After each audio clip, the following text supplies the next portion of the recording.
Assalamualaikum warahmatullahi wabarakatuh. Alhamdulillahirrabbilalamin. Allahumma salli wa sallim wa barik ala nabiyyina wa maulana Muhammadin wa ala alihi wa sahbihi ajma'in. Alhamdulillah, sebelumnya saya sudah mereview Al-Quran Al-Ihsan ini. Silakan ditengok. Nah, di samping kita berislam itu berlandaskan Al-Quran, kita juga mesti berlandaskan hadis. Nah, hadis itu bisa kita ketahui manakala kita belajar dari para sahabat Nabi, dari para tabi'in, dari para atba'ut tabi'in. Demikian juga Al-Quran. Nah, siapa yang belajar Islam tidak melalui para sahabat, tidak melalui para tabi'in, tidak melalui para atba'ut tabi'in, maka berarti berislamnya itu bukan berislamnya umat Nabi Muhammad ya, tapi berislamnya cara berpikirnya sendiri. Nah, ini kan bahayanya. Maka kali ini saya merekomendasikan buku yang saya sukai sampai sobek-sobek, karena saya suka banget. Ini pendamping bagi Anda untuk belajar Islam. Ya, belajar Islam tidak hanya melalui Al-Quran, tapi melalui hadis Nabi yang dipahami oleh para sahabat Nabi, para tabi'in, dan para atba'ut tabi'in. Nah, jadi ini adalah buku Hilyatul Auliya, mutiaranya. Jadi bisa dibilang sebagai mungkin cuplikan-cuplikannya yang pilihan, atau bisa dibilang juga ringkasannya, bisa karena apa yang tersaji di buku ini sudah mewakili dari sekian belas jilid kitab aslinya yang berbahasa Arab. Silakan cek yang berbahasa Arab itu berapa harganya. Itu sudah ada yang di atas 2 juta bahkan. Nah, itu kan berjilid-jilid.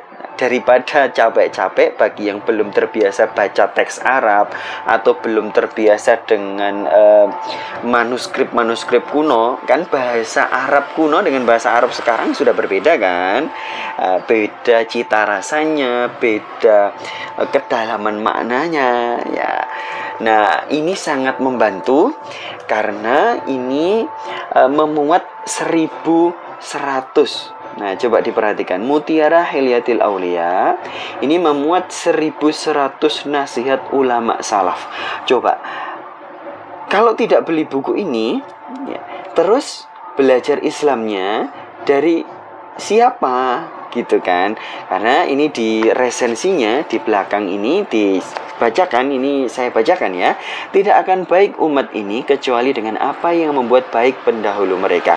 Begitu kurang lebih pepatah emas Al-Imam Malik bin Anas radhiyallahu anhu. Jujur, kita di akhir zaman ini sangat berhajat terhadap catatan-catatan sejarah para pendahulu kita, Rasulullah, para keluarga beliau, para sahabat beliau, para tabi'in, para atba'ut tabi'in, dan para ulama sepeninggal mereka. Mereka semua adalah teladan kita dalam beragama Islam. Kalau kita tidak belajar Islam dari mereka, terus kita tahu Islam kita benar atau salah itu dari mana gitu.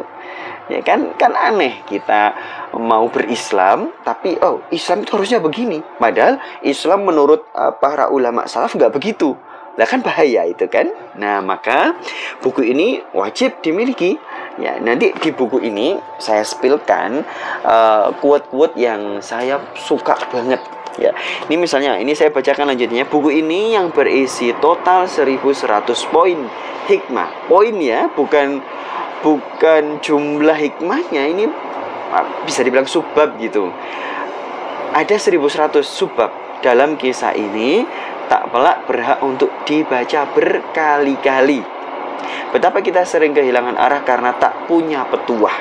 Beruntung banyak ulama kerap mengabadikan teladan-teladan para pendahulu kita.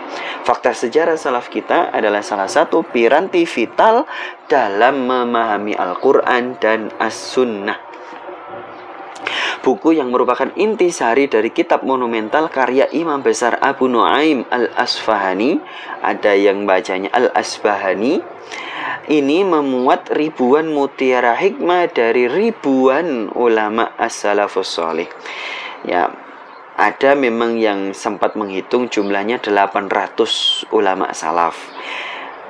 Tapi kata ribuan di sini tentu adalah hanya menunjukkan banyak gitu, mengekspresikan banyak, bukan batasan.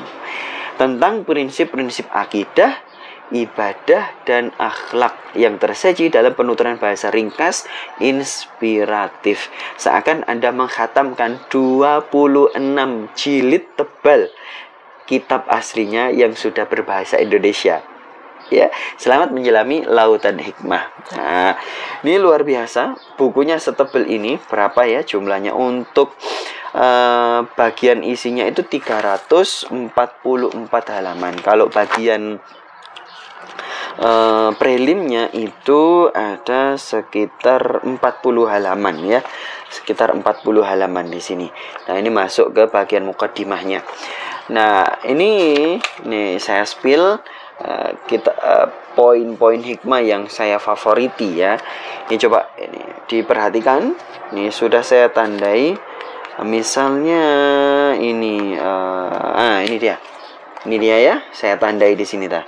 Ini benar-benar saya sukai loh, bukan memang saya jualan gitu, bukan, tapi ini memang saya sukai banget. Tuh, sampai rusak-rusak kan. Nah, nih, saya bacakan. Seorang mantan Buddha, Amr bin Utbah, berkata bahwa ia pernah melihat Amr sedang sholat, lalu kami mendengar raungan singa. Maka kami berlari. Tetapi dia tetap berdiri mengerjakan sholat dan tidak meninggalkan tempat. Kemudian kami bertanya kepadanya, apakah Tuhan tidak takut dengan singa? Maka jawab Amr bin Utbah, sesungguhnya aku merasa malu kepada Allah bila aku takut pada selainnya. Ini quote bagus banget loh ya. Dideketin singa nggak takut. Bukan singa sirkus ya, bukan, ini singa di padang pasir. Nah, kemudian lagi misalnya ini yang saya sukai, misalnya di halaman 20, Abdullah bin Yahya berkata, setiap sehari semalam Muhammad Al-Baqir, ini bukan Syiah ya, bukan ya, ini sahabat Nabi, ini tabi'in, mohon maaf, ini tabi'in. Muhammad Al-Baqir melaksanakan sholat 50 rakaat termasuk sholat fardu. Nih, kadang kita sholat sunnahnya cuma sedikit ya. Nah, ini ditambah supaya menjadi 50 rakaat. Nah, saya sudah pernah menjelaskan masalah jumlah rakaat sholat itu dalam banyak sesi.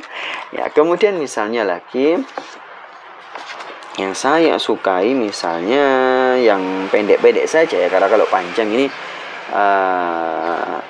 tidak, nanti kepanjangan ya. Misalnya, nah ini dia ada di sini. Nih di halaman 81. Ketika Abu Bakar bin Ayyash menjelang wafat, adik perempuannya menangis lalu sambil menunjuk ke salah satu sudut rumahnya, ia berkata, "Jangan menangis." Dalam kondisi menjelang wafat ya, "Jangan menangis karena kakakmu ini telah mengkhatamkan Al-Qur'an sebanyak 18.000 kali di sudut itu." 18.000 kali itu banyak ya, seumur hidup menghatamkan itu.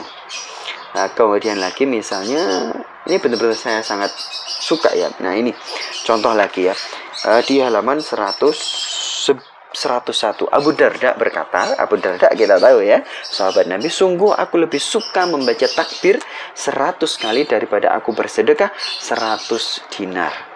Artinya Abu Darda meyakini suatu fadilah amal. Nah, kemudian lagi misalnya, nah kalau yang saya tanda-tandai ini banyak yang cerita-cerita generasi salaf itu yang pingsan gara-gara membaca Al-Quran atau berzikir. Banyak kejadian itu ya. Nanti silakan dibaca sendiri karena ini temanya banyak. Nah, ini misalnya yang menarik juga di halaman 278 ya. Di antara sahabat-sahabat Nabi, ini kata Abu Salamah bin Abdurrahman bin Auf, ada seseorang yang apabila agamanya hendak dilecehkan, maka bola matanya langsung terlihat berputar-putar seperti orang gila. Jadi ketika Islam dilecehkan itu marah. Nah, itu generasi salaf ya. Luar biasa kan? Ada juga misalnya banyak ya. Pokoknya kalau kita baca nih benar-benar sangat meluluhkan kesombongan, membuat kita semakin dekat dengan Allah, semakin mudah untuk khusyuk. Nah, buku ini seperti itu. Ini kita bacakan bab per babnya ya. Misalnya yang pertama, bab rukun Islam itu ada terdiri dari subbabnya itu tauhid, salat, zakat, puasa, haji, amar ma'ruf nahi mungkar, dakwah. Kemudian kalau bab ibadah itu amal soleh, menyembunyikan amal soleh, konsisten beribadah, membaca Al-Quran, merenungkan Al-Quran, doa, kemudian zikir, mengisi waktu, ukhuwah, ilmu. Kemudian kalau itu bab ilmu ya, bab ilmu. Ya masih ilmu ya. Ya ini masih bab ibadah, subbabnya adalah ilmu gitu loh. Ilmu, kemudian bab pekerjaan hati, ada kondisi hati, pengaruh pekerjaan hati, contoh pekerjaan hati, ikhlas, ta'lim, tafakur, ridho, syukur, rindu, jujur, cinta kepada Allah, merokobah, keyakinan.